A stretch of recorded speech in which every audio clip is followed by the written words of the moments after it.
જો તમારા પરિવારના ગ્રુપ હોય ને બધા ફેમિલી ગ્રુપ હોય વોટ્સઅપમાં તો એમાં મેસેજ હું તો કહું છું જોઈ વિચારીને કરવાનું કાં તો બધું ચેક કરીને કરવાનું. મારા હમણાં યાર જોરદાર ડખો થઈ ગયો.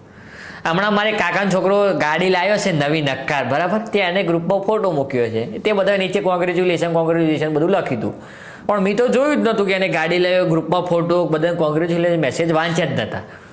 એ સવારે ગાડી લાવ્યો, બરાબર, અને મેં રાત્રે તમે જો એક મસ્ત સુવિચાર હતો ને એ ગ્રુપમાં ઠોક્યો.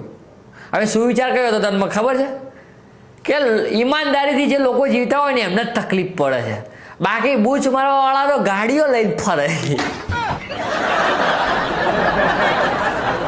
મેં પેલો ગાડી લાવ્યો છે કે બધું જોયું જ નતું, મેં ખાલી એમને સુવિચાર મૂકવા ખાતર મૂકી દીધો. એ જ તારા પાછો એ સવારે ગાડી લાવીને મેં હજુ સુવિચાર મૂક્યો કે બૂચ મારવા વાળા ગાડીઓ લઈને ફરે ને ઈમાનદારી વાળા તકલીફથી ફરે. મારા કાકાના છોકરાને હજી ઝઘડો ચાલે.